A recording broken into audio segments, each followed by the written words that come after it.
Alhamdulillah, segala puji bagi Allah Subhanahu wa taala.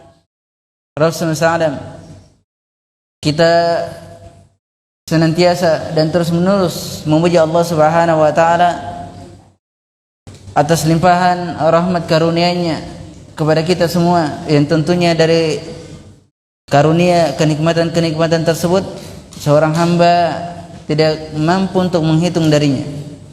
Oleh sebab itulah kita memuji Allah Subhanahu wa taala dengan pujian yang ikhlas, pujian yang tinggi, pujian kecintaan, pengagungan hanya kepadanya. Kemudian salawat dan salam atas Nabi Allah Muhammad sallallahu alaihi wasallam beserta keluarga dan para sahabatnya. Huwa uswatun hasanah, suri teladan yang baik. Alhamdulillah, Allah Subhanahu wa taala mempertemukan kita kembali di Masjid As-Sakinah, salah satu rumah dari rumah-rumah Allah Subhanahu wa taala. Wa afdalul makan fil ard, masjid adalah paling afdalnya tempat di muka bumi. Semoga yang kita berada sekarang ini dengan menuntut ilmu Allah Subhanahu wa taala senantiasa memberikan ampunan kepada kita, rahmat-Nya, dan semoga Allah Subhanahu wa taala memudahkan kita untuk menjalankan syariat-Nya dan istiqomah di atas sunnah Nabi sallallahu alaihi wasallam. Terdahulu atau di pertemuan yang lalu kita telah menyampaikan bahwasanya ada hal penting yang akan kita sampaikan dari perkara kaidah tentang pahala dan dosa. Hanya saja anak melihat sebagian ikhwah tidak datang, jadi disampaikan kalau yang tidak hadir. Ini adalah kaidah, ini pijakan kita untuk beramal. Kaidah ini adalah pijakan kita untuk beramal. Jadi ketika antum telah mengetahui kaidah ini, antum tidak perlu pusing lagi terhadap seseorang. Antum tidak perlu pusing terhadap seseorang. Ini pijakannya antum terhadap suatu dosa dan amalan. Maka siapa yang bisa berpegang dengannya, apa yang disampaikan oleh Syekhul Islam Ibnu Taimiyah, maka insyaallah dia akan lebih baik dan lebih aman dalam menjalankan perintah-perintah Allah Subhanahu wa taala dan sunnah-sunnah Nabi-Nya sallallahu alaihi wasallam. Untuk adabul isyur kita pending ya di pertemuan berikutnya insyaallah. Karena ini anak menganggap pembahasan ini pembahasan yang penting. Mungkin teman-teman sebagian ada yang belum mendapatkan atau sebagian sudah mendapatkannya. Namun kita ulang bagi yang sudah mendapatkannya.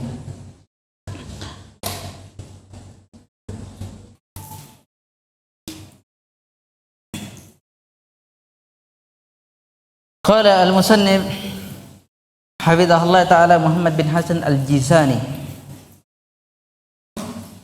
Beliau mengambil dari kitab Majmu' Fatawa Syekhul Islam Ibnu Taimiyah rahimahullah ta'ala. Bisa dilihat dari kitab aslinya. Dan Fawaid Ibnu Qayyim dan Imam Ibnu Qayyim rahimahullah ta'ala dalam kitab Al-Fawaid dan Iddatus Sabirin. Kata beliau, Syekhul Islam Ibnu Taimiyah itu yang ummahatnya berbicara, ini kaidah penting ya dalam kehidupan. Tolong yang berbicara supaya tidak keras suaranya.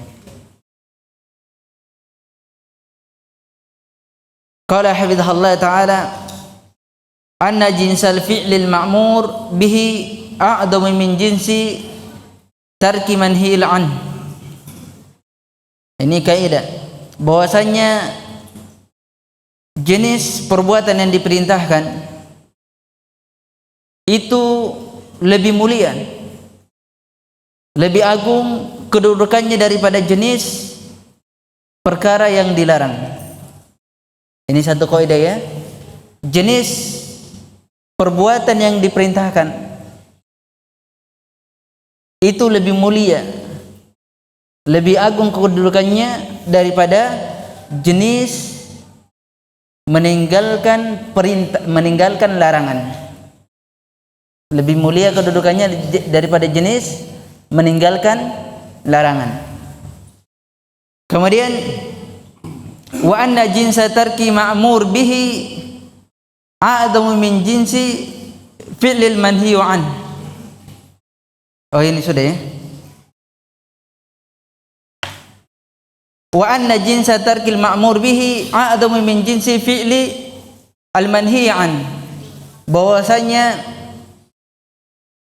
dosa meninggalkan perintah itu lebih besar dosanya daripada dosa melakukan perkara yang dilarang. Dosa meninggalkan perintah itu lebih besar dosanya daripada dosa melakukan perkara yang dilarang. Jelas? Nanti saya tanya semua. Kemudian wa anna masubata ala a'da'il wajibat a'damu min masubati ala tarkil muharramat, bahwasanya pahala menunaikan kewajiban-kewajiban, pahala menunaikan kewajiban-kewajiban itu lebih besar pahalanya daripada pahala meninggalkan perkara yang haram. Jelas?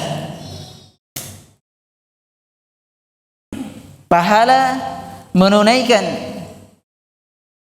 perkara-perkara yang wajib itu lebih besar pahalanya daripada pahala meninggalkan perkara yang haram.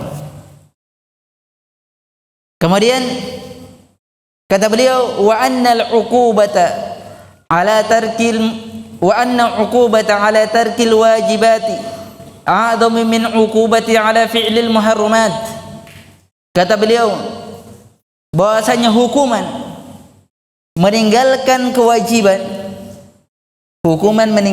kewajiban itu lebih besar hukumannya daripada hukuman melakukan perkara yang haram.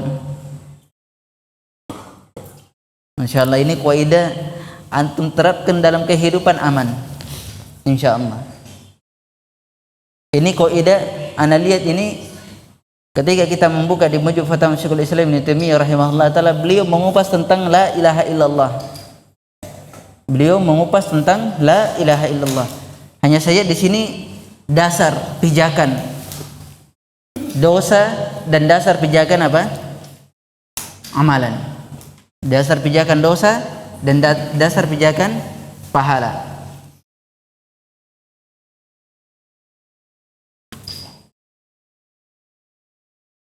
Iya. Sekarang kita kupas satu-satu.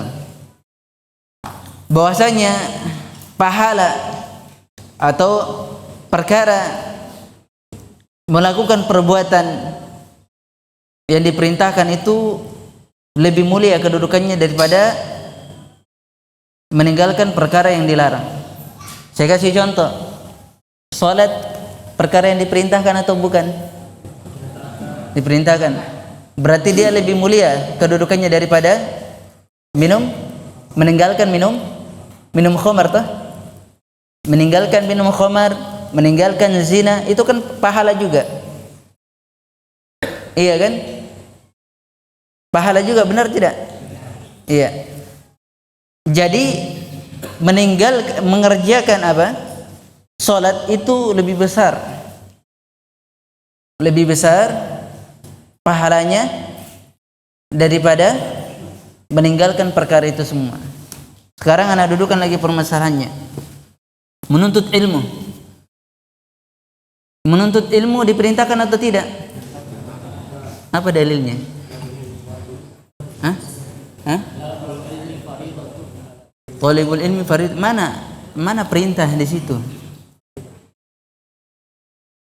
Mana amarnya? Talibul ilmi faridatan ala kulli muslim. Menuntut ilmu wajib bagi setiap muslim. Mana perintahnya di situ? Itu kan khabar itu. Iya, khabar yufidul insya. Tapi mana sisi pengkhabarannya? Mana sisi perintahnya? Mana perintahnya? Ini kan disebutkan sini ma'mur, yang diperintahkan. Mana sisi perintahnya? Ayo, mana dalilnya?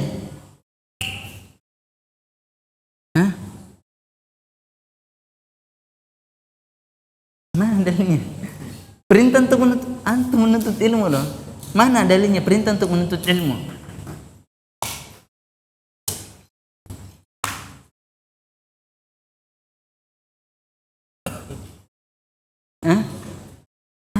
Antum, Anda sudah sampaikan dalil-dalil di awal pertemuan. Apa ayat yang pertama kali turun? Iqra, apa maknanya? Bacalah. Cuma itu yang bisa. Iqra, bacalah.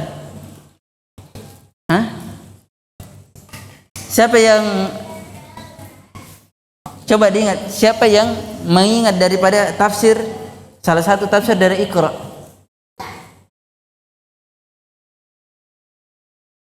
Iqra, bacalah. Itu perintah atau bukan? Perintah. Karena amar. Terus mana anunya? Mana maknanya yang terkandung? Iqra disebutkan salah satu makna daripada Iqra, i'lam, ilmuilah. Itu perintah, disuruh seseorang itu belajar, thalibul ilm. Kemudian dari ayat Allah Subhanahu wa taala dijelaskan, fa'lam annahu la ilaha illallah, ilmuilah bahwasanya tidak ada ilah yang berhak diibadahi kecuali Allah Subhanahu wa taala. Kan disuruh untuk menuntut ilmu toh? Benar atau tidak? Ini disuruh seseorang menuntut ilmu, maka meninggalkan menuntut ilmu apa? Atau melakukan menuntut ilmu, thalibul ilmi itu lebih besar pahalanya daripada tidak menuntut ilmu. Bahkan dia berdosa. Jelas? Jadi mendudukan perkara yang haram dan halal, atau perkara yang halal dan haram, begini caranya. Ketika antum lihat perintahnya, apakah ada perintah di sana? Berarti dia adalah perkara yang mulia pastinya.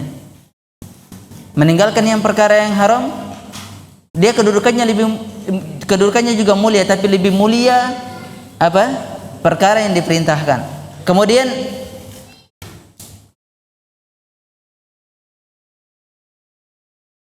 bahwasanya dosa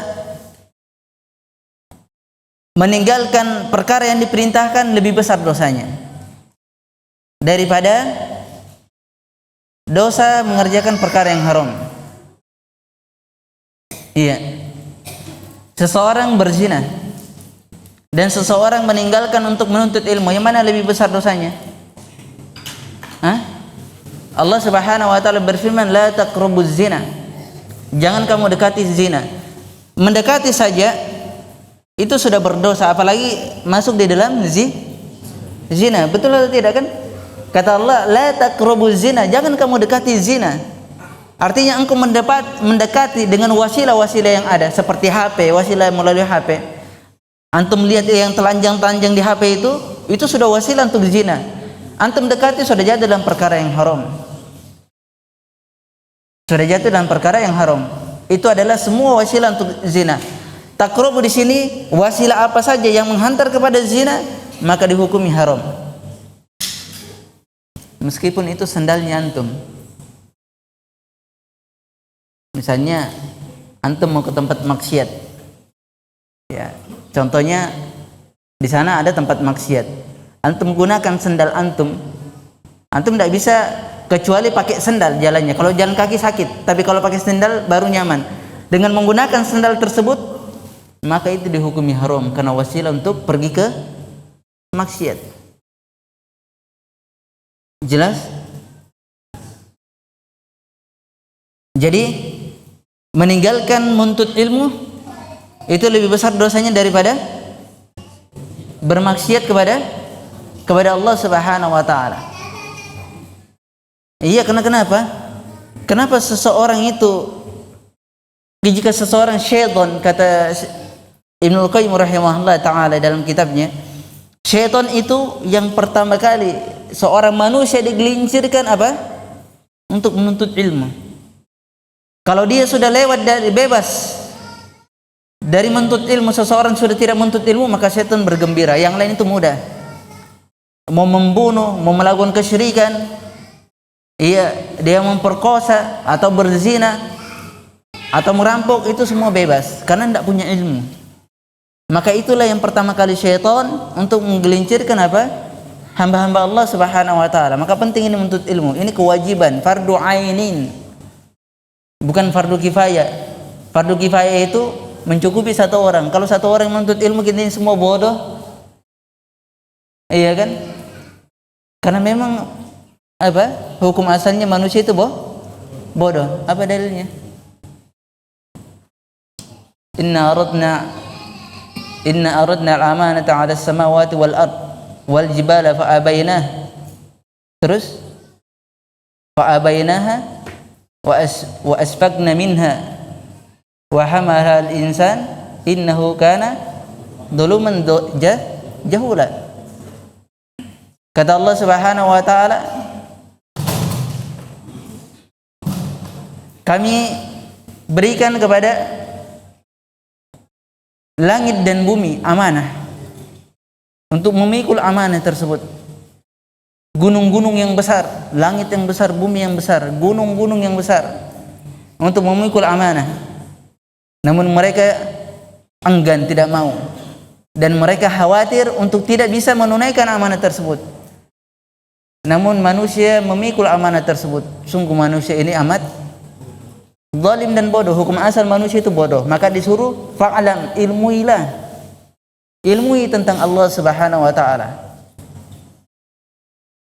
Disuruh mengilmui tentang keesaan Allah Subhanahu wa taala.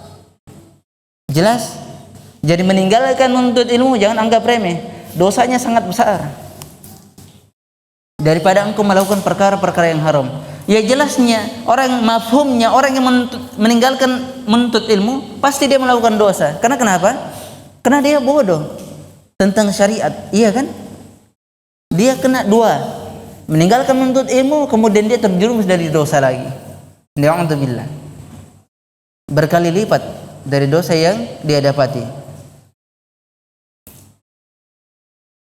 Kemudian pahala menunaikan kewajiban itu lebih besar pahalanya daripada pahala meninggalkan yang perkara yang haram, seperti sholat, menuntut ilmu, bersedekah. Itu kan sedekah itu apa? Juga termasuk kewajiban. Tasaddaku, bersedekahlah kalian yang punya harta, jangan pelit-pelit bersedekah, karena harta itu milik Allah Subhanahu wa taala, bukan milik antum. Bukan milik kita. Jangan mengatakan apa yang kita miliki itu milik kita lah. Justru itu akan memberatkan antum kelak pada hari kiamat. Karena semua yang kita miliki, bahkan tubuh kita ini adalah milik Allah Subhanahu wa taala. Siapa yang memiliki kelebihan, maka hendaknya dia bersedekah di jalan Allah Subhanahu wa taala. Karena itu adalah amanah dari Allah Subhanahu wa taala. Titipan Allah Subhanahu wa taala yang diberikan kepada antum semua, diberikan kepada kita semua. Untuk apa? Untuk menunaikan daripada titipan tersebut. Iya kan? Dan tidaklah satu dari seluruh harta kita ini kecuali pasti akan ditanya. Dan tidak akan bergeser kaki seorang hamba sebelum ditanya tentang semua hartanya. Kata Nabi sallallahu alaihi wasallam, sebagaimana dari hadis Abi Barza al-Aslam yang diriwayatkan Imam Tirmidzi, kata Nabi sallallahu alaihi wasallam, la tazulu qadama 'abdin yaumal qiyamah hatta yus'al an malihi min aina iktasab wa fima anfaqu. Lihat, tidaklah bergeser kaki seorang hamba pada hari kiamat itu sebelum ditanya seluruh hartanya, harta yang dia miliki. Harta yang dimiliki mulai dari kecil sampai ia meninggal, sampai kafannya pun tidak akan ditanyakan. Kain kafannya itu, seluruh hartanya. Dari mana dia dapatkan harta tersebut dan diinfakkan kemana harta tersebut. Berkata anak Adam, mali, kata Nabi sallallahu alaihi wasallam, min malik. Hartaku, apa kalian memiliki harta? Tidak ada yang kalian miliki kecuali apa yang kalian pakai lalu kalian usangkan. Apa yang kalian habis lalu kalian, apa yang kalian makan lalu kalian habiskan. Apa yang kalian sedekahkan maka kalian telah menghabiskan apa yang kalian sedekahkan. Kan seperti itu. Kita hakikatnya tidak memiliki harta.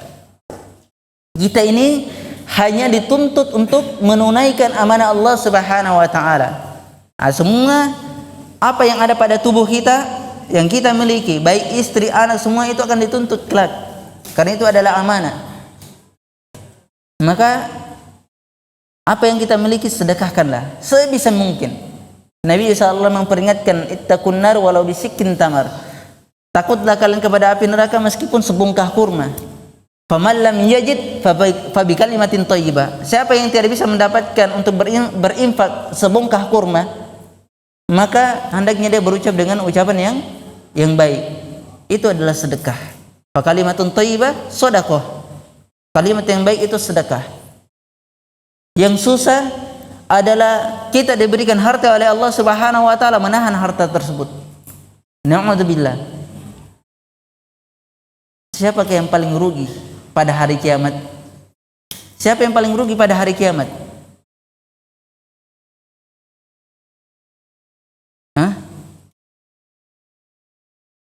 Innal mukthirin mukilluna yaumal qiyamah. Orang yang banyak hartanya itu orang yang paling rugi pada hari kiamat. Orang yang paling banyak hartanya orang yang paling rugi pada hari kiamat. Kata Nabi SAW, kecuali mereka menginfakkan ke kiri, ke kanannya, ke depan, belakang, dan menginfakkan apa? Ke jalan Allah Subhanahu wa taala. Ini kaidahnya masuk semuanya. Kaidah perintah untuk bersedekah. Dan tuntutannya lebih besar. Maka apa? Pahala menunaikan kewajiban-kewajiban itu lebih besar pahalanya daripada pahala meninggalkan perkara yang haram. Pahalanya meninggalkan perkara yang haram, seperti seseorang meninggalkan zina, seseorang meninggalkan minum khamar, seseorang meninggalkan ghibah. Iya kan? Benar tidak? Lihat, engkau meninggalkan buruk sangka. Allah Subhanahu wa taala memerintahkan apa? Ijtanibu.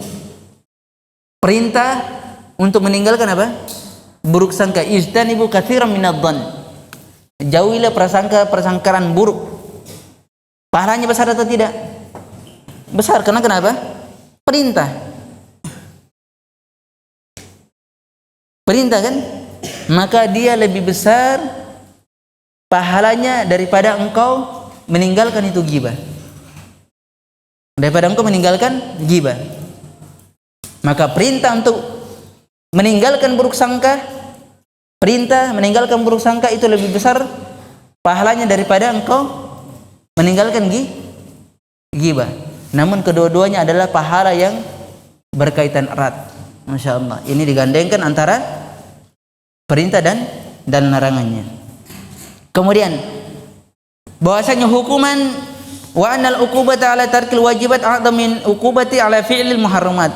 Hukuman orang yang meninggalkan kewajiban itu hukumannya lebih besar daripada hukuman melakukan perkara yang haram. Kenapa bisa? Kenapa bisa begitu? Hukuman meninggalkan perkara yang wajib itu lebih besar hukumannya, bahkan bisa kekal di dalam api neraka. Bahkan bisa lebih kekal dalam api neraka daripada hukuman meninggalkan perkara yang haram. Kok kenapa bisa begini? Maka yang demikian akan dijawab oleh beliau. Kata beliau, lihat, anna awwala dzambin usiyallahu bihi kana minal abil jin wa abil ins. Bahwasanya dosa pertama kali yang Allah Subhanahu dimaksiati. Lihat, dosa yang pertama kali Allah Subhanahu wa taala dimaksiati adalah dosa dari bapaknya kalangan jin dan dosa dari bapaknya kalangan manusia. Siapa dia? Iblis dan Nabi Adam. Inilah dosa yang pertama kali terjadi, yang dilakukan. Dosa yang pertama kali orang yang melakukan dosa pertama kali adalah Yang pertama kali memaksiatin Allah Subhanahu wa taala adalah dua bapak ini. Bapaknya dari kalangan manusia dan bapaknya dari kalangan jin. Abawai as-saqalain. Bapak daripada dua makhluk. Wa kana dzambu abil jin akbar wa asbak. Wa huwa tarkul ma'mur wa huwa tarku al-ma'muri bihi. Wa huwa as-sujud ibaan wa istikbaran. Lihat. Wa dzambu abil ins kana dzamban asghar wa huwa fi'lul manhi aw fi'lul manhi an wa huwa aklu minas syajarati thumma innahu taba minhu. Lihat, kata beliau, adalah dosa bapaknya jin itu lebih besar dan lebih melampaui batas. Dosa bapaknya jin itu lebih besar dan lebih melampaui batas. Apa sebabnya? Dikarenakan meninggalkan perkara yang diperintahkan. Nanti kenapa kok bisa besar dosanya meninggalkan perkara yang diperintahkan? Kok bisa besar? Hanya meninggalkan perkara yang diperintahkan kok bisa besar? Kenapa kok bisa begitu nah? Apa yang menyebabkan besar sekali dosanya meninggalkan perkara yang diperintahkan? Ini sumber daripada masalah. Sumber masalahnya apa? Asal seseorang melakukan kemaksiatan dan asal seseorang apa? Meninggalkan perintah. Kita diajarkan di sini.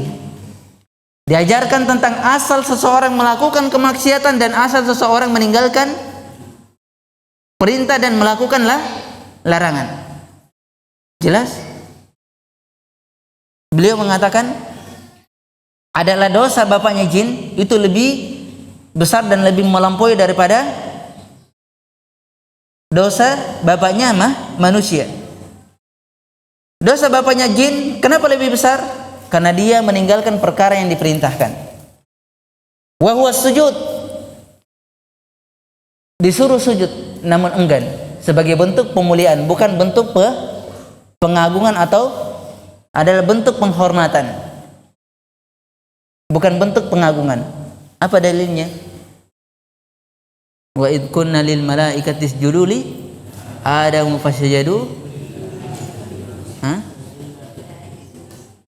Saya tidak dengar. Masa tidak hafal suratul Baqarah? Wa id kunna lil malaikati isjudu li Adam fasajadu illa iblis aba wastakbara. Lihat. Dia meninggalkan dosa yang diperintahkan, meninggalkan perkara yang diperintahkan. Perkara apa? Sujud. Apa sebabnya meninggalkan perkara yang diperintahkan? Asalnya apa sebabnya seseorang meninggalkan segala kewajiban-kewajiban yang ada, yang Allah perintahkan, Rasulullah sallallahu alaihi wasallam perintahkan? Abaan wastikbarun, karena dia enggan dan sombong. Perhatikan, siapa saja yang meninggalkan perkara yang diperintahkan, Allah perintahkan, Rasulnya perintahkan, yakinlah bahasanya orang itu enggan dan sombong. Makanya orang-orang yang enggan dan sombong itu tempatnya dalam api neraka Allah Subhanahu wa taala, itu kekal. Di antaranya, bukan mutlak, tapi terkadang dia kekal. Karena dia tidak mau belajar, tidak mau bertauhid, diperintahkan untuk bertauhid dia tidak mau. Dia malahan melakukan kesyirikan. Iya kan? Apa dosanya ibaan? Apa ancamannya?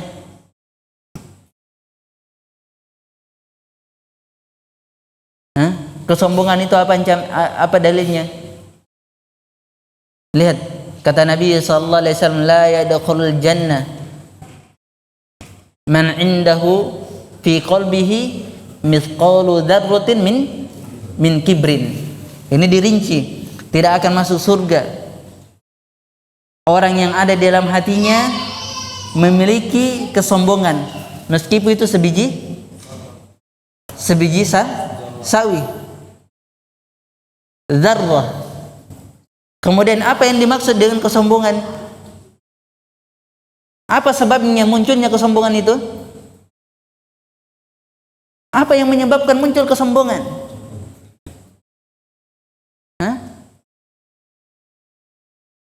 Apa yang menyebabkan? Itu disebutkan setelahnya. Batarul haq wa ghamtun nas. Apa batarul haq? Menolak kebenaran, enggan kan? Wa ghamtun nas. Apa ghamtun nas? Meremehkan orang.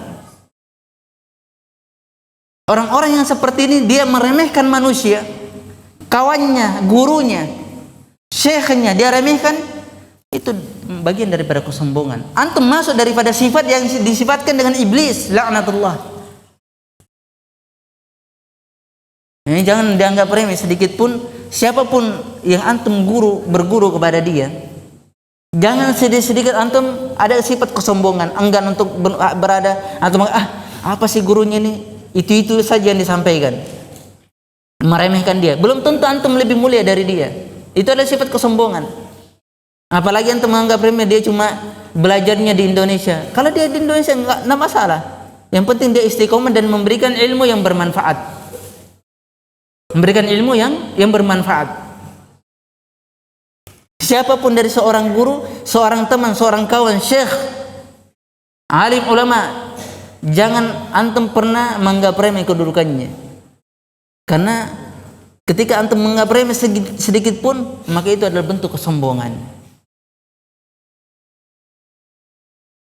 Ini sifat-sifat inilah yang terkadang manusia terjatuh, kemudian dia enggan untuk melakukan perintah-perintah Allah Subhanahu wa taala dengan sebab-sebab sekecil ini. Nah, ini berarti kalau ada sifat begini seperti ini dalam hati kita, berarti kita masih orang yang berdosa, orang yang dianggap sombong. Iya. Yang sudah menuntut ilmu keluar menganggap remeh orang yang tidak pernah keluar. Yang sudah pernah menuntut ilmu bertemu para ulama menganggap remeh yang orang-orang yang sudah tua. Na'udzubillah. Ya belum tentu orang-orang yang pernah keluar itu lebih mulia daripada orang-orang yang tidak pernah keluar, kan begitu hakikatnya. Siapa yang mengetahui hati dan pahala? Hanya Allah Subhanahu wa taala. Ini harus dipahami, benar-benar dipahami. Masya Allah, ini anak anggap ini luar biasa sekali faedah ini. Ini faedah perkara perintah ini luar biasa sekali. Jadi di sini kita berpijak. Nabi sallallahu alaihi wasallam apa? Menyuruh kita apa? Untuk bersatu, berkumpul. Jika ada seseorang yang mengajak kepada perpecahan, mengajak kepada si fulan wa alan, si fulan jangan begini, jangan begitu, tidak usah digubris. Jangan digubris. Karena yang ada adalah perintah untuk apa? Untuk bersatu. Perintah untuk bersatu di atas sunnah Nabi sallallahu alaihi wasallam, di atas pemahaman para sahabat. Selama itu berada di atas sunnah Nabi sallallahu alaihi wasallam, pemahaman para sahabat, maka itu yang diambil. Jangan hanya dia bukan di sini atau dia bukan di situ, akhirnya disikapin habis-habisan. Padahal orang-orang ini adalah orang yang juga mempelajari sunnah Nabi sallallahu alaihi wasallam. Ini berbahayanya hal-hal yang sekarang ini.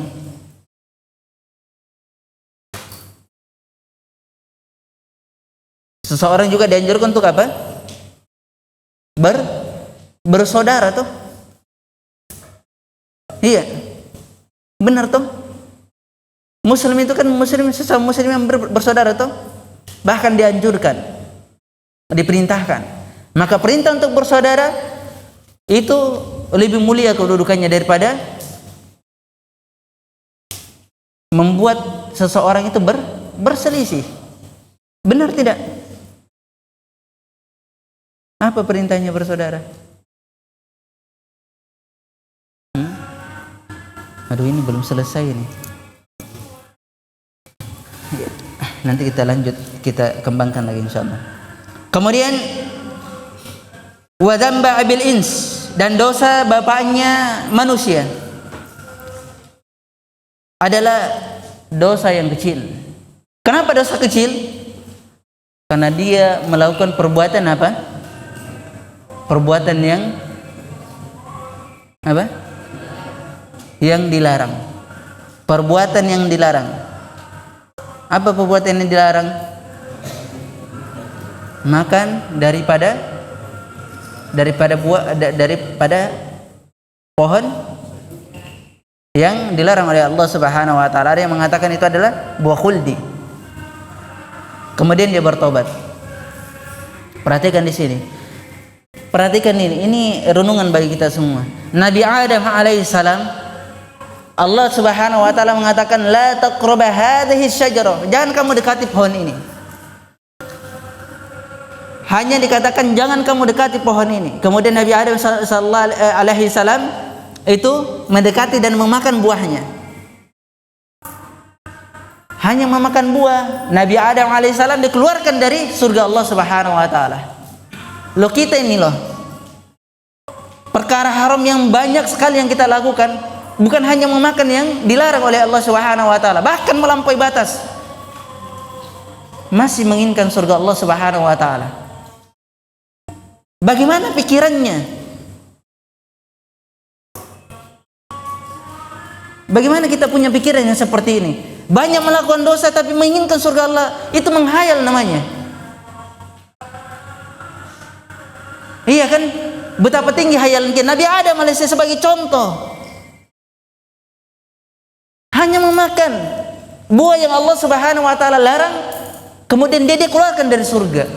Sampai-sampai Nabi Musa alaihissalam mengatakan, "Ya Adam, engkau lah yang telah mengeluarkan kami dari surga Allah Subhanahu wa taala." Hanya satu perbuatan, makan daripada sesuatu yang diharamkan. Loh, kita betapa banyak makanan-makanan yang haram kita makan. Bukan makanan yang haram saja, tapi memakan kehormatan saudaranya. Bukankah itu lebih haram lagi? Iya kan? Dia tidak kenyang kecuali dia harus makan kehormatan saudaranya sampai betul-betul ambruk. Padahal sudah diperintahkan jangan menjauhi daripada persangkaan buruk, karena itulah yang menimbulkan daripada memakan kehormatan saudaranya. Ini berbahaya. Subhanallah, renungan bagi kita semua ini. Kita loh bermaksiat, HP itu selalu kita gunakan untuk apa? Bermaksiat, untuk menggibah, untuk menjatuhkan kehormatan saudaranya. Tidak ada HP ini, jangan-jangan benar-benar dia melalaikan Allah Subhanahu wa taala, dari Allah Subhanahu wa taala. Ibnu Qayyim rahimahullah itu mengatakan apa? Engkau lalai semenit saja dari Allah Subhanahu itu lebih, engkau diwafatkan oleh Allah Subhanahu wa taala, sekali wafat itu lebih baik daripada engkau lalai semenit saja, sedetik saja dari mengingat Allah Subhanahu wa taala. HP ini loh, benar-benar HP ini melalaikan kita untuk mengingat Allah Subhanahu wa taala. Bukan semenit lagi, berjam-jam, bahkan sampai berapa jam kita dilalaikan dari mengingat Allah Subhanahu wa taala. Iya kan? Ini Masya Allah, luar biasa ya kaidah ini. Benar-benar Syekhul Islam Ibnu Taimiyah rahimahullah ta'ala itu benar-benar tajam dalam membangun kaidah dari sisi pendalilan, dari mengambil dari dalil-dalil yang ada. Tsumma innahu taba minhu, kemudian Nabi Adam alaihissalam bertobat darinya, dari dosa. Antum ya ikhwah, ana ingatkan, orang yang melakukan dosa itu sekali-sekali jangan antum celah,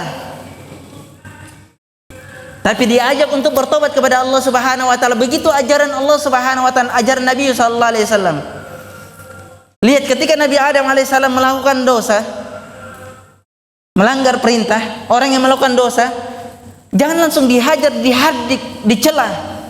Iyalah memang si fulan itu memang kerjanya seperti itu, semuanya diungkap sama anaknya. Memang dia sifatnya seperti itu, memang kelakuannya.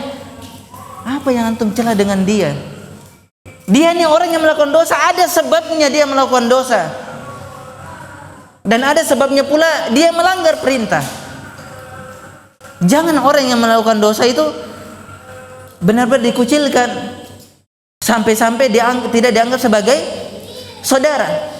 Allah Subhanahu wa taala mengajarkan kita tidak seperti itu, tapi Allah Subhanahu wa taala mengajar kita dengan cara yang ma'ruf. Lihat ketika Nabi Adam alaihissalam berdosa, manusia, makhluk yang pertama berdosa dari bapaknya seluruh kalangan manusia.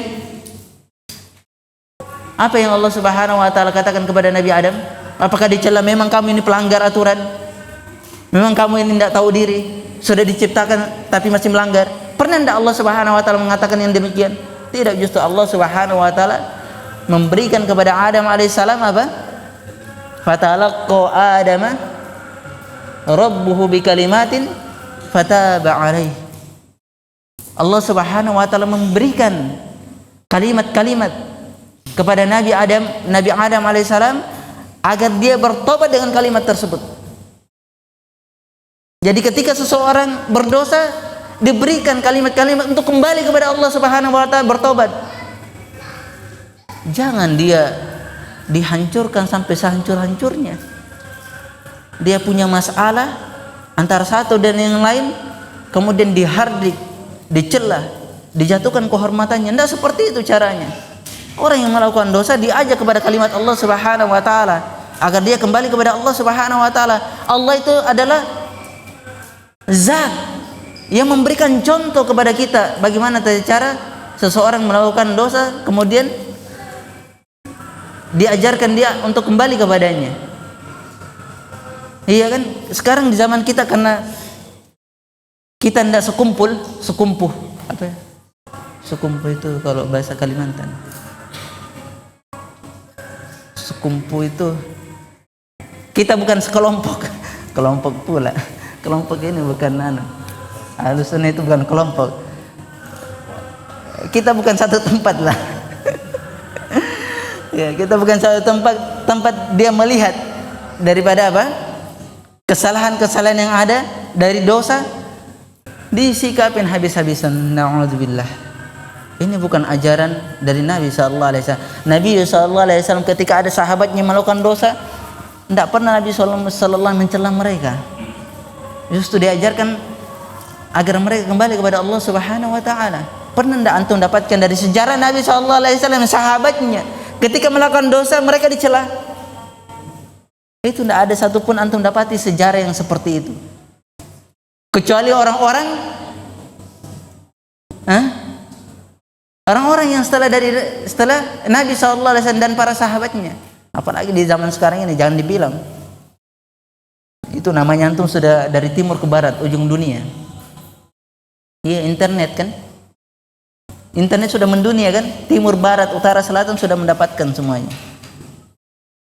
Apa kalimat yang diajarkan oleh apa? Apa yang diajarkan oleh Allah Subhanahu wa taala kepada Nabi Adam?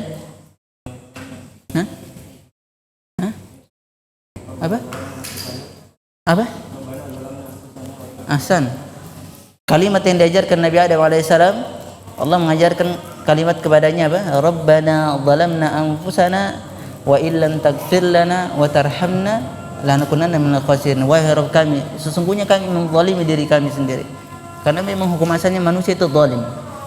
Maka selalu kita mengakui kezaliman kita kepada Allah Subhanahu wa taala. Wahai Rabb kami, sesungguhnya kami telah menzalimi diri kami. Maka berilah ampunan dan apa? Ampunan. Rabbana zalamna anfusana wa illam taghfir lana. Jika engkau tidak mengampuni kami dan merahmati kami, maka kami termasuk orang-orang yang zalim. Ini masih ada lanjutannya, mau selesai dulu atau gimana? Azan dulu atau gimana? Azan dulu, ayo diazan dulu karena belum selesai.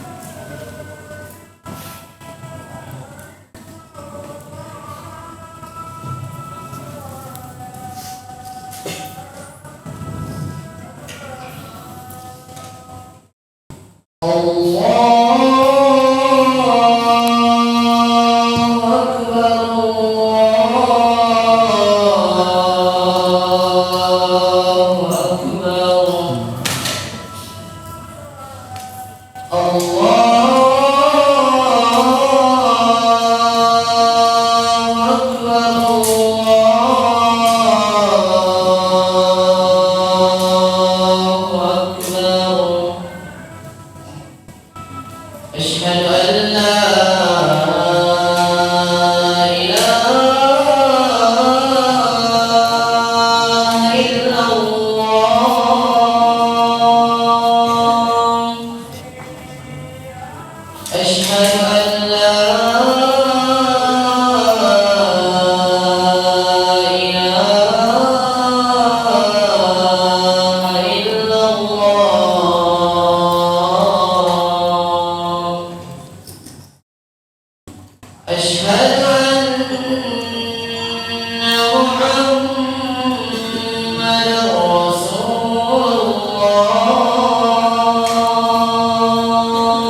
Qala musannif hafizahullah taala, kemudian apa sumbernya sih melakukan perkara yang diharamkan dan meninggalkan perkara yang dilarang? Apa sumbernya?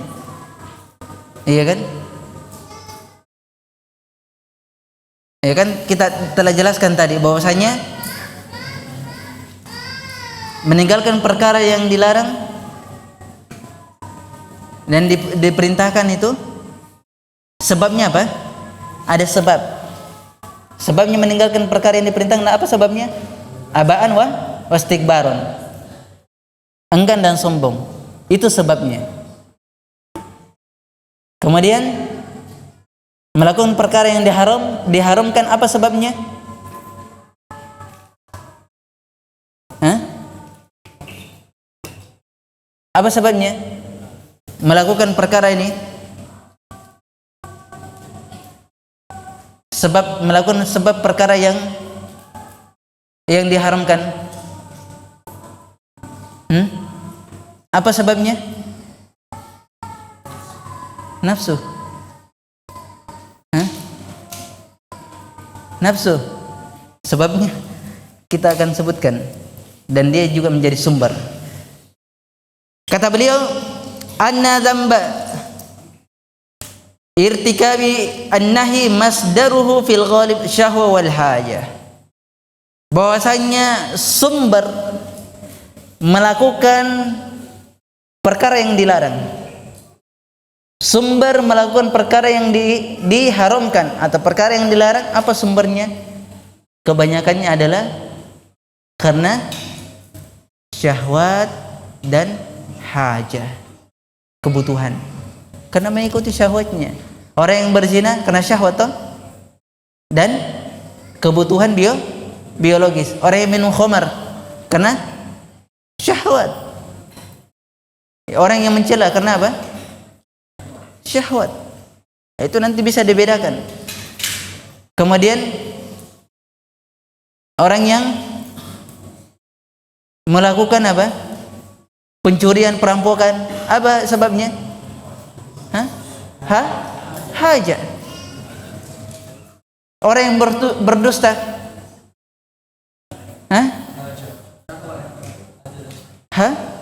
haja. Orang yang berdusta nanti baru dimainkan dengan syahwatnya. Ini kebanyakannya. Jadi orang yang melakukan perkara yang diperintahkan sumbernya apa? Atau orang yang melakukan perkara yang dilarang, melakukan perkara yang dilarang atau yang diharamkan sumbernya apa? Syahwat dan haja, kebutuhan. Ada kebutuhan dia.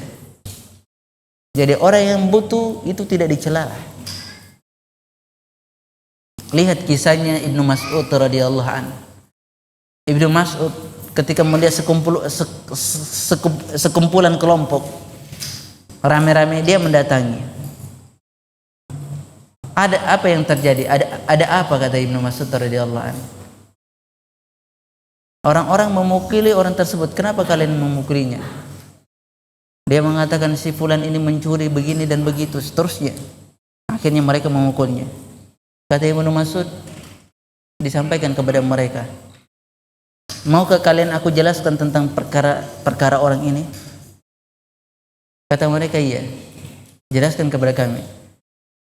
Sekiranya kira-kira kalau ada saudara kalian yang ingin jatuh ke jurang, ke dasar jurang, kira-kira kalian itu mau mendorongnya atau menariknya, menolongnya? Maksud memberikan contoh kepada orang-orang yang memukul daripada orang yang mencuri tersebut. Kira-kira kalau orang tersebut ingin jatuh ke jurang, saudara kalian ini sudah hampir jatuh ke jurang, kalian kira-kira dorong dia, kalian biarkan atau kalian menolongnya? Kata mereka, tentu saja kami menolongnya. Begitulah keadaan saudara kalian ini. Keadaan saudara kalian ini orang yang masuk ke jurang, hampir masuk ke jurang. Lantas kenapa kalian seperti itu, memudaratkan dia? Akhirnya mereka menangis. Lihat hikmahnya sahabat menyampaikan suatu perkara. Pahamnya mereka luar biasa terhadap syariat ini. Ini orang yang berdosa. Orang yang berdosa itu karena mereka tahu, karena orang yang melakukan dosa imma syahwat, imma haja, dimaafkan. Kan Allah memaafkan Nabi Adam alaihissalam kan? Apa sebabnya? Karena ada syahwat di situ, ada haja. Iya kan? Loh kita loh, kenapa orang yang melakukan dosa kita ini tidak mau dimaafkan? Tidak mau dimaafkan, tidak mau disalami, tidak mau dikunjungi, putus kontak semua. Ini sistem apa seperti ini? Dari mana belajarnya? Saya juga tidak mengerti. Ini musibah sebenarnya, musibah sekali di akhir zaman kita ini. Kemudian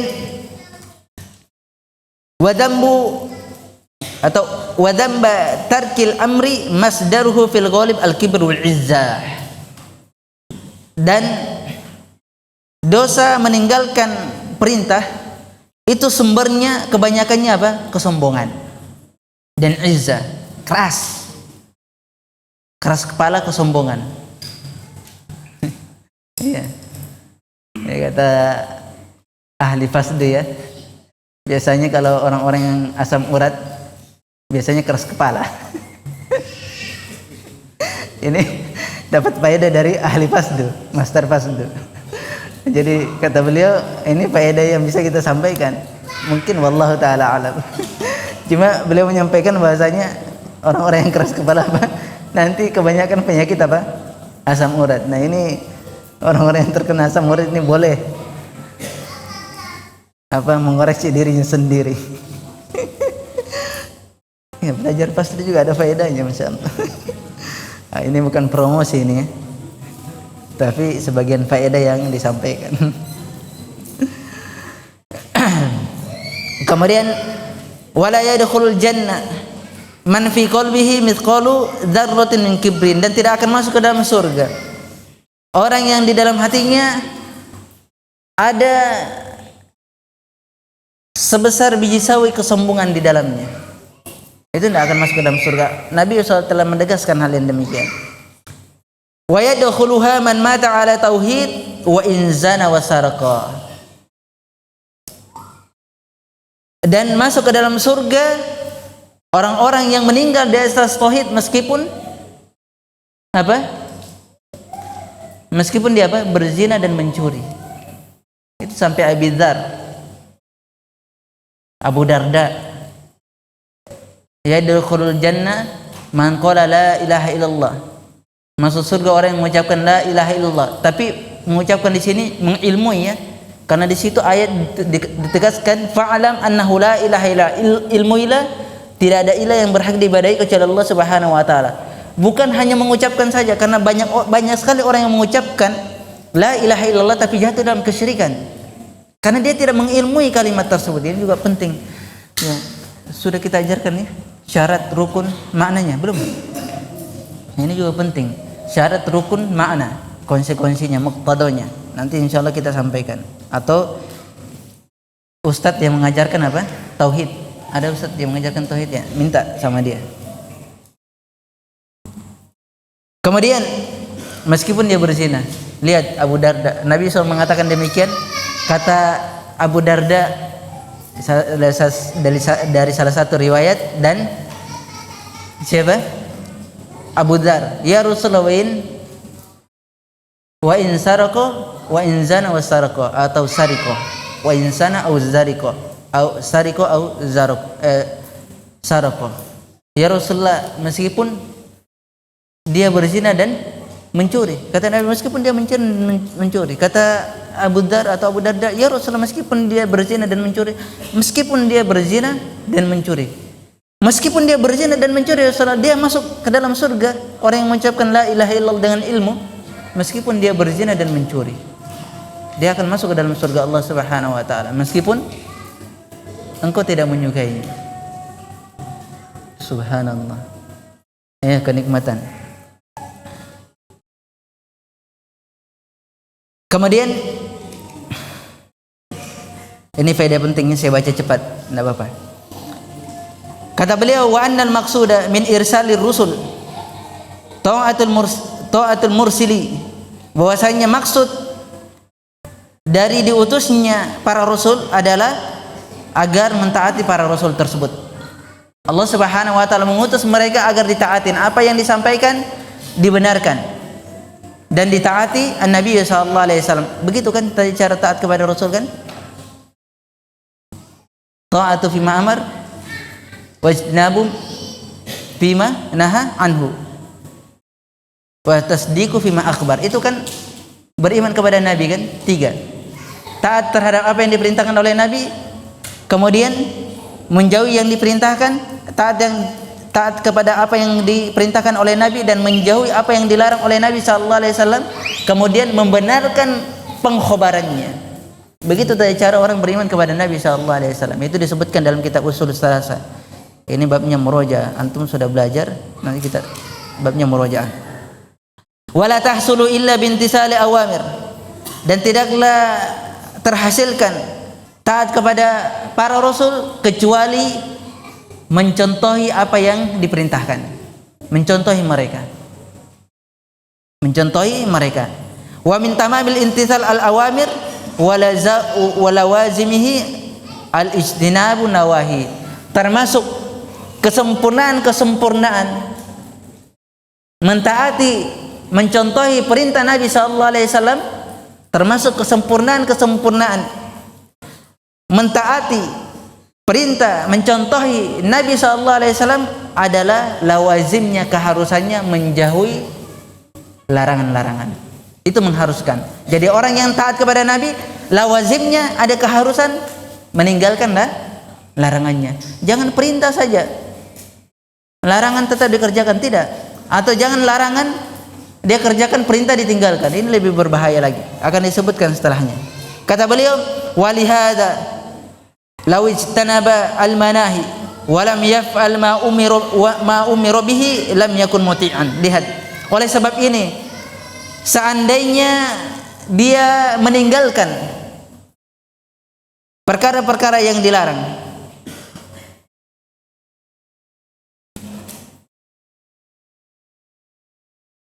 ya, seandainya dia meninggalkan perkara-perkara yang dilarang dan tidak mengerjakan apa yang diperintahkan, maka tidaklah dianggap dia taat. Dia meninggalkan perkara yang dilarang, kemudian tidak mengerjakan perkara yang diperintahkan, tidak dianggap taat. Itu kita sepakat. Jelas? Siapapun orangnya. Kemudian wa kana asiyan, dan dia adalah dianggap orang yang bermaksiat. Bi khilafi ma law ata bil ma'mur wartagaba al manahi fa innahu in udda asiyan mudniban fa innahu muti'an bil timsa bintisali al amri. Berbeda dengan seandainya dia itu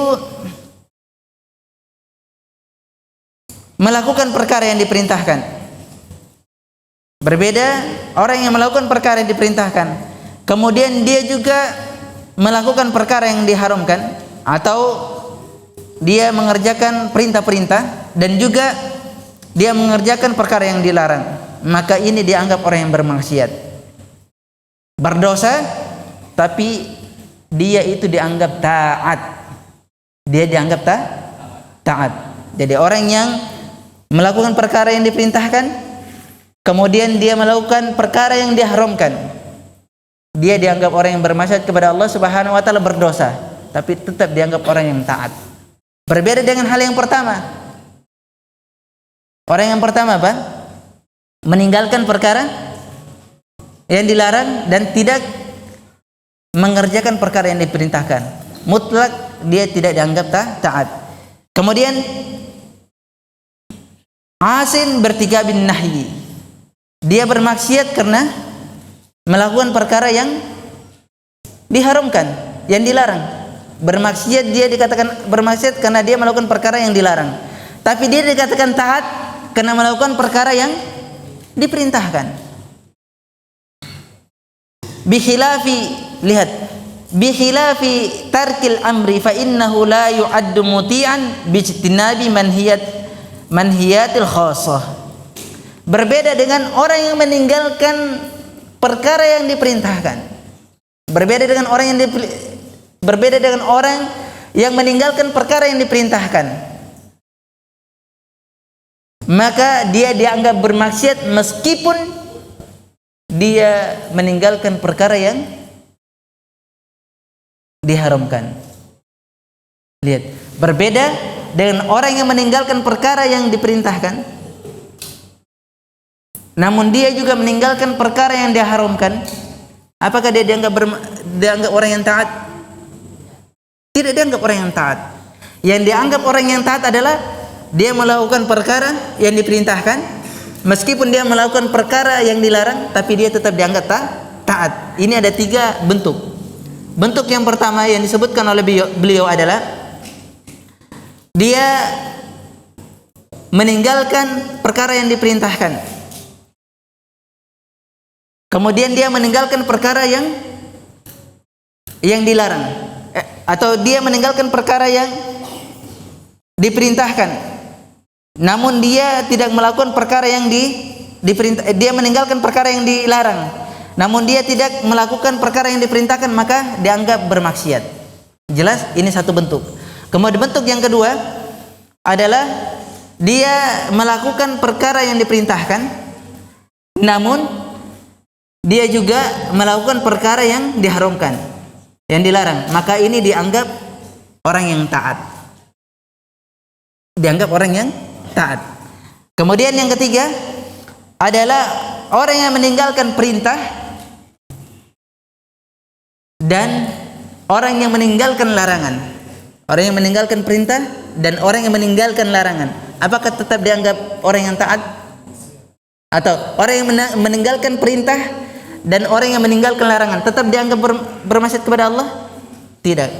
Dia tidak dianggap orang yang taat. Jadi satu bentuk yang dianggap taat itu adalah melakukan perintah meskipun dia melakukan perkara yang dilarang, tetap dianggap taat. Apalagi kalau dia sudah jelas melakukan perintah kemudian dia meninggalkan perkara yang diharamkan. Itu sudah jelas. Ini tiga bentuk yang digambarkan oleh beliau tentang orang yang melakukan kemaksiatan. Kemudian yang terakhir, anna man fa'ala, ini sekali-sekali ya, karena ini kaidahnya penting sekali ternyata. Ini penting luar biasa sekali. Kita cuma dapatkan faedah kaidah ini itu sama dua syekh saja, Ibnu Qayyim dan Syekhul Islam Ibnu Taimiyah rahimahullah taala. Luar biasa kaidah ini dan sulit mengumpulkannya. Tidak mudah mengumpulkan yang seperti ini. Antum harus banyak baca dalam kitab-kitab beliau. Kemudian anna man fa'ala al-ma'murat wal manhiyat fa huwa imma najin mutlaqan in ghalabat hasanatuhu sayyiatihi. Bahwasanya orang yang melakukan perkara yang diperintahkan dan orang yang melakukan perkara yang dilarang, ada kalanya dia itu selamat.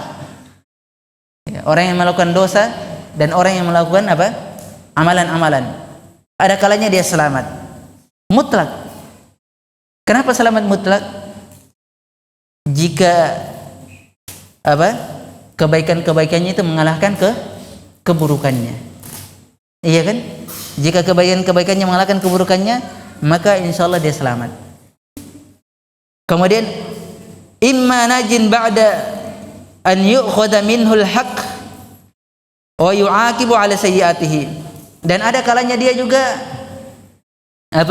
selamat, beruntung setelah dia disiksa dari dosa-dosanya. Disiksa dari dosa-dosanya atau dari hak itu diambil darinya dan diikop atas kesalahan-kesalahan dia. Fama lahu ila najati dzalika bi fi'il ma'mur. Maka beginilah keadaannya orang-orang yang melakukan perbuatan yang diperintahkan. Iya. Kalau dia punya dosa, kalau dosanya itu terkalahkan daripada kebaikan-kebaikannya, maka dia mutlak orang yang beruntung, orang yang selamat. Tapi kalau dia terkalahkan daripada dosanya, maka dia diikop terlebih dahulu. Kemudian Allah Subhanahu wa taala menyelamatkan dia. Ini sebenarnya kaidah ini kaidah yang besar. Di dalam kehidupannya antum terapkan. Apa kaidah asalnya?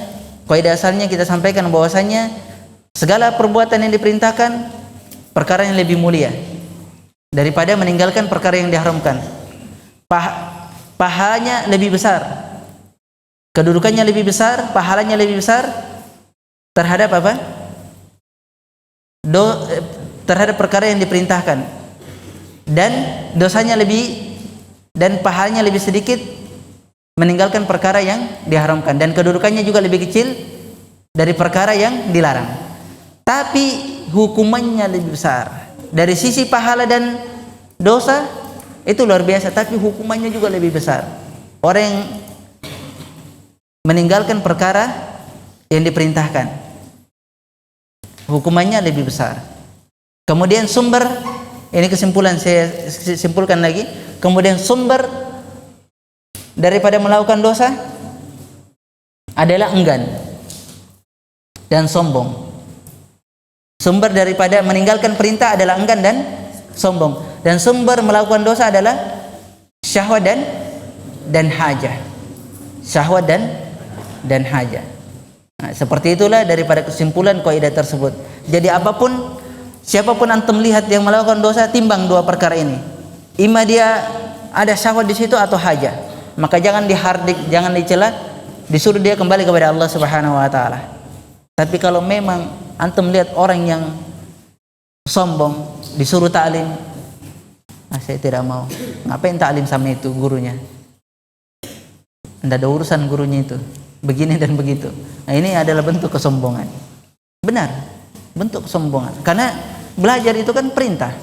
Nah, ini kita terapkan terus dalam kehidupan kita. Insya Allah kita lebih aman, lebih nyaman. Meskipun orang mau bilang ini itu, tidak usah diurus. Tidak perlu diurus. Karena yang seperti ini adalah mempelajari agama dengan kode itu lebih baik insya Allah, dan lebih amfa, lebih bermanfaat. insyaallah. Meskipun masih banyak yang bisa kita uraikan. Sebenarnya yang seperti ini butuh berapa jamnya? Doro pun tidak cukup kayaknya. Semoga Allah Subhanahu wa taala memberikan kita keistiqomahan dan memberikan kita ampunan, memberikan kita rahmatnya untuk senantiasa menjalankan sunnah Nabi sallallahu alaihi wasallam. Dan dari apa yang kita sampaikan kaidah ini semoga bisa kita amalkan sedikit demi sedikit. Kalau memang jika sekiranya belum mampu untuk mengamalkan saat sekarang ini, mohon kepada Allah Subhanahu wa taala agar dikuatkan dan dikokohkan untuk mengamalkan daripada apa yang ada di dalam syariat ini, terutama juga kaidah-kaidah yang terkandung yang diajarkan oleh para ulama. Insyaallah di pertemuan berikutnya kita akan bahas kembali tentang adabul isyrah. Adab-adab persahabatan, adab-adab pergaulan. Iya. Gimana caranya menasihati sahabat-sahabat kita yang malas bermajelis? Nah, bagaimana caranya menasihati sahabat-sahabat kita yang bermajelis? Kalau untuk zaman sekarang ini, jangan nasihati dia dengan WhatsApp. Saya tidak anjurkan. Karena seseorang apabila dia menasihati lewat WhatsApp, itu kurang baik. Akan timbul persangkaan-persangkaan orang lain. Prasangkanya antum yang saat sekarang itu tidak sama prasangkanya apa yang ada padanya, yang berbeda tempat. Tata caranya memberikan nasihat itu bukan bentuk kebencian, bentuk kasih sayang. Nabi SAW berkata, ad-dinu nasihat. Agama itu adalah nasihat. Lillahi wa li rasuli wa li a'immati muslimin wa ammatihim. Kepada Allah, Rasulnya, kepada para a'immah dan seluruh masyarakat. Cara memberikan nasihat, ambil tangannya, kemudian sampaikan yang baik, berikan kabar gembira, peringatkan dia bahwasanya kita ini adalah orang-orang yang sejenak hidup di dunia ini. Kita memberikan nasihat kepada engkau agar engkau tidak terjatuh dari perkara-perkara yang diharamkan. Itu adalah bentuk kecintaan. Bentuk kecintaan itu kepada saudara kita. La yu'minu ahadukum hatta yuhibba li akhi ma yuhibbu li nafsi. Tidaklah salah seorang dikatakan beriman kepada Allah kamilul iman, sempurna keimanannya, sebelum kalian mencintai saudara kalian sama dengan kecintaan terhadap diri sendiri. Bentuk kita memberikan nasihat ini pondasi seseorang memberikan nasihat, dalil ini. Karena ketika antum diberikan nasihat pasti inginnya lemah lembut toh. Pasti antum ingin lemah lembut ketika antum ingin diberikan nasihat. Nah, tata cara memberikan nasihat juga lemah lembut kepada mereka. Sampaikan dengan hikmah, sesuai dengan porsinya, sesuai dengan keadaannya, dan memberikan nasihat sesuai dengan apa yang ada padanya. Misalnya dia agak malas belajar, cukup dengan itu. Memberikan nasihat selayaknya kita ini harus bersemangat lagi, karena kehidupan itu sementara. Jangan dirembet-rembetkan ke yang lain, karena nasihat itu babnya begitu saja. Apa yang dia keliru padanya, maka bab itu saja, jangan rembetkan ke lain. Karena apabila seseorang merembetkan dari permasalahan yang lain, nanti bertengkar, nanti bisa bermusuhan. Cukup sekadar haja yang itu saja ya. Dan tata caranya harus hikmah. Jangan juga antum memberikan nasihat ketika dia dalam keadaan lagi bertengkar kepada keluarganya, lagi berkecamuk, itu tidak cocok. Maka kata memberikan nasihat, kata Syekh Utsaimin rahimahullah taala, dia mengatakan al-hikmah fi'lul ladzi ma yanbaghi ala wajhi alladzi yanbaghi fi makani alladzi yanbaghi wa fi zamani alladzi yanbaghi. Hikmah itu adalah perbuatan yang pantas untuk engkau lakukan pada waktu itu. Kemudian bentuk yang pantas, bentuk apa saja yang pantas kita lakukan untuk kita lakukan kepada dia, maka seperti itu. Waktu yang cocok, yang pantas untuk kita sampaikan, dan tempat yang pantas untuk sampaikan. Jangan memberikan nasihat di khalayak ramai. Siapapun yang diberikan nasihat di khalayak ramai, dia tidak akan terima itu 100%. Begitu juga keadaan kita. Kita yang diberikan nasihat ada kekeliruan dosa, ketika disampaikan di khalayak ramai, itu kan aib. Maka sebagian kita juga tidak akan menerimanya.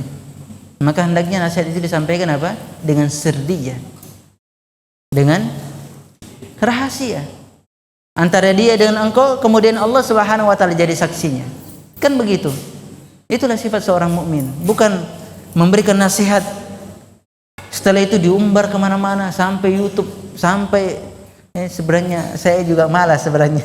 Ini nanti jadi musibah juga nanti. Ini masuk seperti ini YouTube, kemudian nanti baku tabrak. Itu sekarang yang paling banyak dosanya. Sekarang orang-orang yang suka potong-potong video, itu paling banyak sekali dosanya. Ucapan ustadz lain, ustadz ini ditabrakkan. Nah, itu paling banyak dosanya. Dia akan menanggung dosa semua itu. Yang membuat manusia itu jadi kacau. Dan membuat manusia itu menggibai satu di antara lain. Ustadz itu punya kehormatan, siapapun dia. Mereka punya kehormatan. Mereka kalaupun tidak sepaham, tapi dia kaum muslimin yang punya kehormatan. Yang harus dijaga, kan seperti itu. Maka memberikan nasihat itu penting sekali untuk kita mengetahui keadaan dan waktunya. Keadaan dan waktunya. Kemudian bentuk apa yang kita berikan kepada dia. Ini memberikan nasihat kepada orang-orang yang malas belajar. Hendaknya ingatlah bahwasanya perkara kita ini perkara sejenak, sebentar. Santri-santri itu diperhatikan. Santri-santri itu semakin dewasa. Ketika antum-antum semua malas-malasan, nanti akan menyesal. Seperti itu yang kita rasakan. Dan begitulah para ulama menyesal mereka membuang waktu-waktu mereka. Maka lebih giat lagi mempelajari agama Allah Subhanahu wa taala, lebih serius lagi. Karena waktu kita ini hanya berapa tahun sih yang Allah Subhanahu wa taala berikan kepada kita? Enggak banyak toh. Orang sudah masuk 40-an, usianya tinggal berapa? 20 tahun lagi di dunia. Semakin diberikan usia, semakin sedikit ia tinggal di bumi. Maka tidak ada pun yang kita bisa banggakan. Sebaiknya belajar dan lebih giat belajar.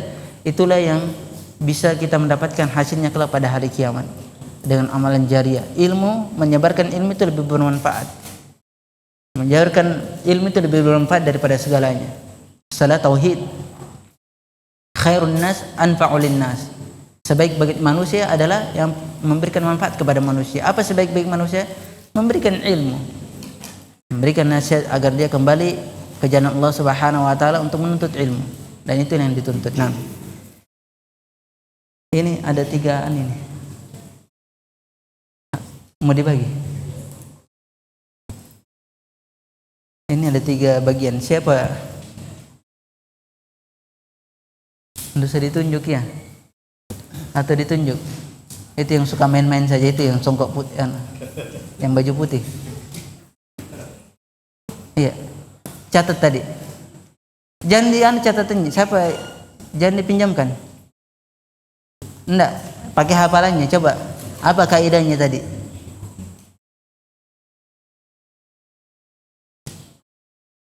Hah? Enggak tahu kan? Main-main. Lihat di majelis ilmu itu enggak boleh orang main-main. Nanti kalau main di luar, majelis ilmu kan sebentar, 1-2 jam toh.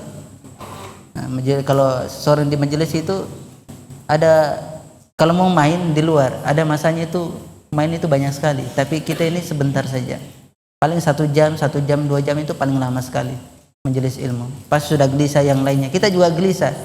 Kita yang duduk sekarang ini juga gelisah karena ada keluarga di sana menunggu. Ini kenapa kok lama sekali? Ya, sama-sama gelisah kita. Antum juga gelisah mau pulang mau makan. Ya, saya juga mau pulang mau makan, lapar juga. Sama-sama kondisi kita, iya kan?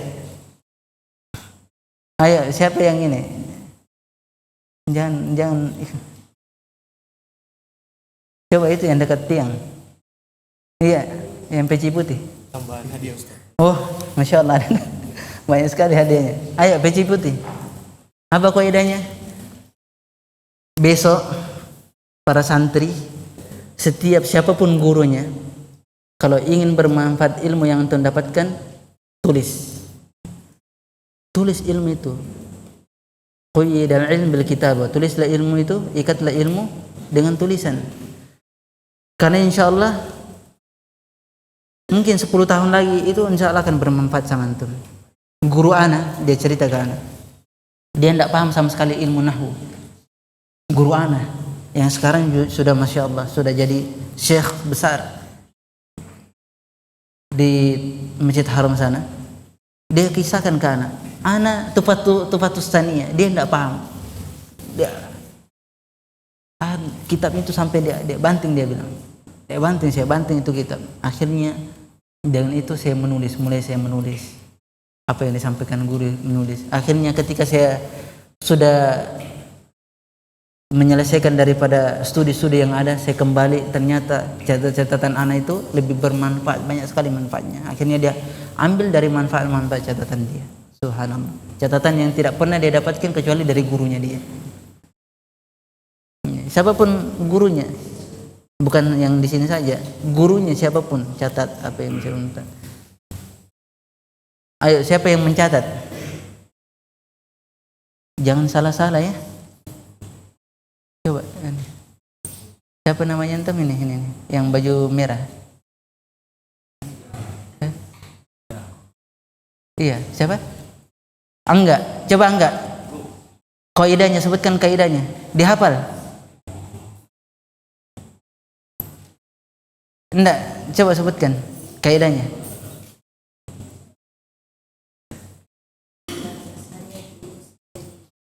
Apa?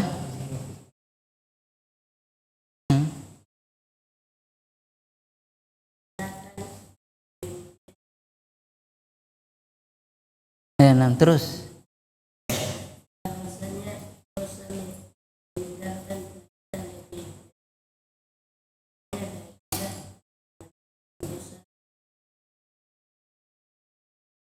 dosa yang dilarang, terus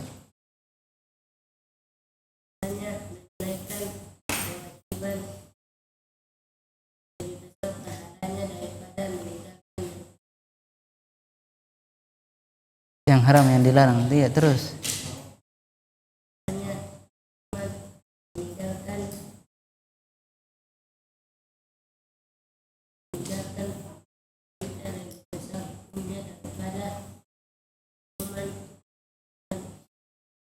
Ahsan, barakallahu fikum. Siapa namanya antum? Siapa namanya? Angga. Nama aslinya? Hah?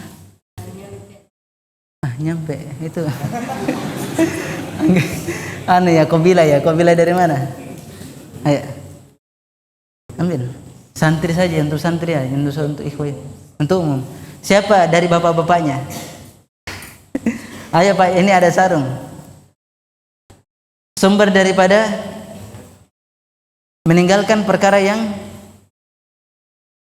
diperintahkan dan melakukan perkara yang diharamkan, bapak-bapak. Ayo, siapa? Ayo Pak. Murojaah, ini babnya murojaah. Apa sumbernya? Hah? Apa sumbernya? Ayo, fadal antum. Adiki, itu sumber seseorang meninggalkan perintah dan sumber seseorang melakukan larangan. Apa? Meninggalkan perintah, sumbernya.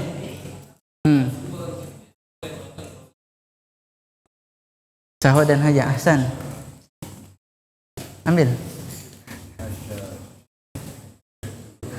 Yang di belakang, siapa tahu ada yang mau jawab pakai tulisan dari ummahatnya atau akhwatnya. Oh ya, Kom.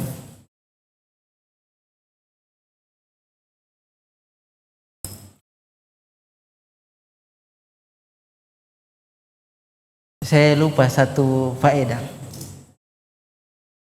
Siapa yang bisa jawab ini? Ini saya kasih semua.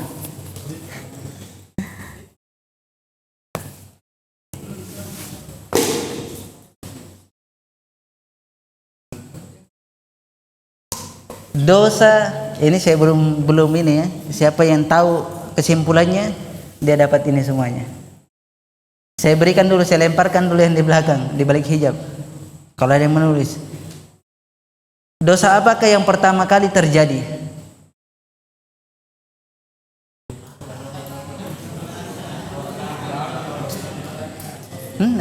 Ana tidak sebutkan tadi toh. Tapi kalau antum perhatian dengan ini, Ana sebutkan kan yang pertama kali bermaksiat adalah bapaknya manusia dan bapaknya jin. Bapaknya manusia dan bapaknya jin. Sekarang bukan, saya lempar untuk di belakang hijab. Nanti ditulis dosa yang pertama kali terjadi. Dosa apakah yang pertama kali terjadi? Yang pertama kali terjadi itu dosa apa? Ayo ditulis. Kalau ada ditulis.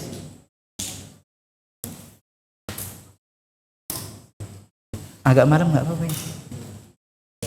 Sudah azan juga kan? Nanti speaker dalam. Ada ini, ada yang jawab di belakang? Ada.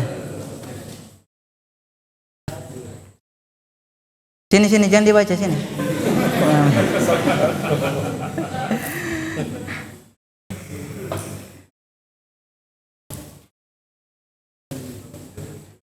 Dosa yang pertama kali terjadi dosa sombong. Kapan saya bilang dosa sombong? Pertama kali terjadi. Dosa yang pertama kali terjadi. Dosa apa? Ini kesimpulan. Hah? Ini saya belum. Ini dengar ya ucapan saya tidak pernah bilang bahwasanya dosa yang pertama kali terjadi dosa sombong. Tapi siapa yang bisa simpulkan dosa yang pertama kali terjadi dosa apa? Ya. Terus semuanya coba. Coba ini. Apa dosa yang pertama kali? Iya, dosa yang pertama kali terjadi apa?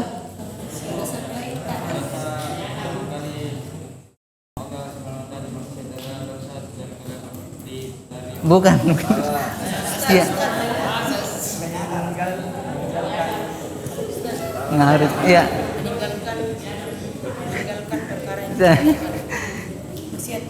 Maksiat. Iya semuanya coba, saya mau dengar.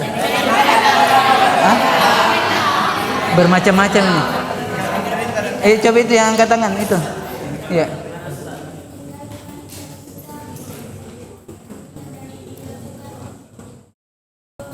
Hah? Melakukan dosa. Iya. Kok enggak ada? Ini saya bilang kesimpulan ini. Saya enggak pernah. Iya, coba itu yang itu. Hah? Anda satu-satu, coba satu-satu. Ayo satu-satu. Iya, enggak ada yang benar. Benar ini.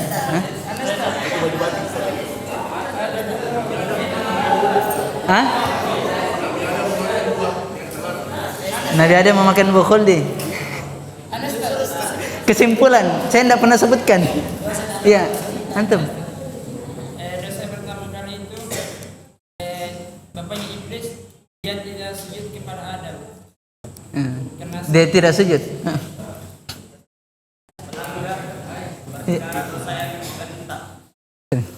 Sudah.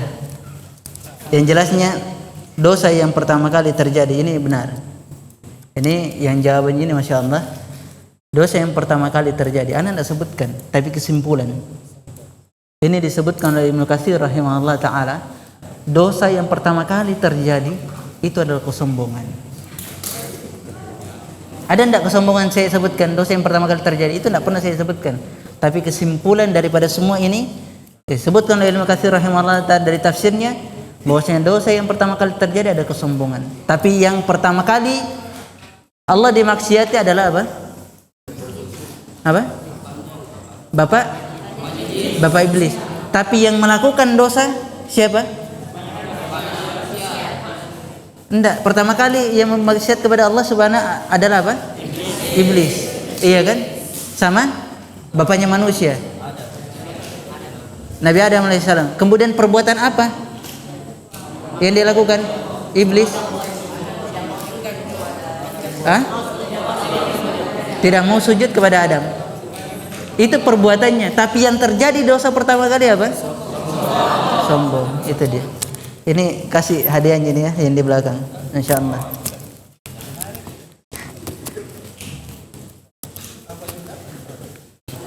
Iya, masa ikhwat terus yang dapat hadiah kan? Jangan. Ya, demikian apa yang kita sampaikan, lebih dan kurangnya mohon dimaafkan. Wa akhiru da'wana subhanakallah wa bihamdik asyhadu an la ilaha illa anta astaghfiruka wa atubu ilaik. Wallahu a'lam. Alhamdulillahirabbil alamin.